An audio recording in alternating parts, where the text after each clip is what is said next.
So we're gonna go over Ippon, Seoi, Nagi, shoulder throw. All right. So we reviewed this already this week, but I want to review it again. Make sure that we know what we're doing. All right. So first is where my eyes at his chest, so I can have really good peripheral vision of where his hands are. Try not to look low. Try not to look up here. So just at the chest. Second is getting my grips. Make sure I get in position to have my grips.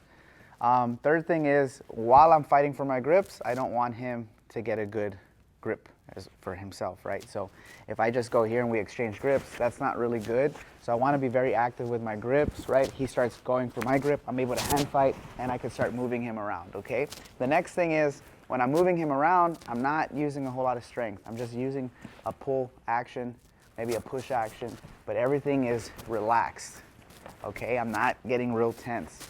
Also, the other thing is I don't want to cross my feet. And then the other thing is I want to have a good posture. I won't get caught in submissions. And for those who wrestled, it'd be hard to take me down because of the gi. If this was no gi, it would be different, okay? So I'm able to have a good base. I'm able to circle, able to manipulate his body a little bit and get him to move. And then finally, we're going to do the throw, okay? So I have grip at the wrist or at the elbow. Okay, elbow is really good because it's harder for him to break the grip, easier to manipulate as well. Sleeves is okay, it's good, it works. I could do sleeve or wrist. I like elbow because this allows me, if I do want to do an inside leg trip or a guard pull, he's very, very close to me. But like I said, this will work as well. And so now the trick is to be at the right place at the right time. So as I pull and pull, he's in a perfect position. I step, right? A lot of people teach it like a rectangle or a square or a triangle. The point is to get inside his feet, right? Once I'm inside his feet, I'm in a good place. The other thing they say in judo is to like get your back to their chest. Once you get your back to their chest, you're gonna throw them. So I have to do all these things, right? At the same time, in order, in a specific order. So if he knows what I want to do, and the other thing too is if he knows what I want to do, he can, hand fight back. He can pull me now. Now it's a chess game. And if he has a good posture, it's going to be hard to do this throw. So if he has a bent over posture, which a lot of jiu-jitsu guys do, it's going to be easier to do that throw. So you don't want your head over your hips because then you can get thrown. Just like you would in a sweep. Like when you're trying to pass guard, if I'm leaning over, they can sweep me. But if I'm nice and postured, I have a good base. Wrestling's different because wrestling without the gi, their hips are still underneath their head. They just drop levels. They don't lunge, even when they take a shot. If you look at a good wrestling takedown, it's not like this. It's like this. Hips are still underneath. That's why it's very hard to take them down, okay? So all these things have to be considered before we throw. And right now, I just want to do a fit-in. I don't even want to do the throw. I just want to do the fit-in. So you can even play a game, right? Like as he's trying to grip me, I don't let him, right? I'm moving away, and then I'm able to grab, and I'm able to pull.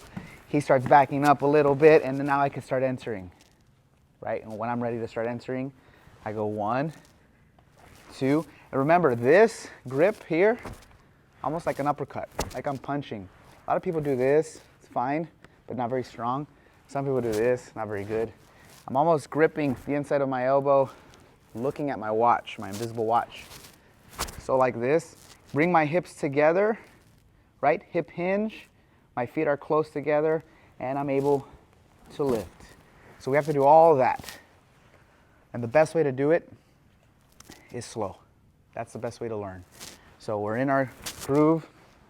1, 2, I enter. I come and put my hip close to his hip, look at my watch, and hinge. I don't even care about the throw. Same thing, I grab, 1, 2, uppercut, get my hip close to his hip. And as you get more comfortable, you can go faster. So I rather see more fit-ins. You're gonna gain more from doing the fit-in and the setup and the action-reaction than the actual throw. Later, the throw, once you feel comfortable throwing and getting thrown, then you guys can go like 50%, resist a little bit, and then throw. One person lets you throw, the other person throws, and then switch back and forth. This allows you to get really good. It feels hard on the body, but once you start learning how to break fall and gain more confidence, It's actually not very hard on the body, especially when I load him up and throw. I'm going to keep him up. So when I actually throw him, I keep him up to help him out as well, right? This is a good way to keep helping each other as you throw. If I just throw him and let it go, it's going to be a hard break fall. So I gain so much, he gains a lot. And then when you get thrown as well, you're going to work on your break fall. You're going to work on movement, right, and concepts, right? If we're just to learn the throw, this is the throw. All right, guys, 1, 2, 3, boom, right? Okay, but why are we throwing this throw? This throw is also very common when the person approaches you like this. They're lunging forward. Because sometimes you have to, right? Like if he pulls guard, just go ahead and pull guard real quick. If he pulls guard, I have to lunge forward. So sometimes it's a habit to push down his legs, right? So I don't get swept.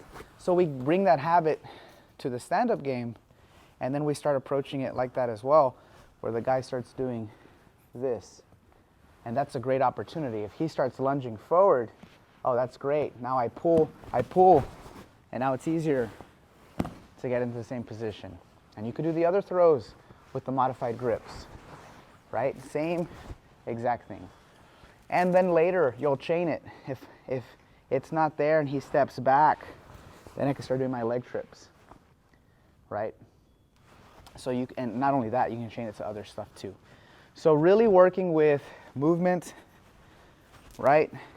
Placement, circling, and connecting the throw, and really getting wise about why you're doing it and how you're doing it. So let's do like 9 fit-ins, throw on 10. 9 fit-ins, throw on 10.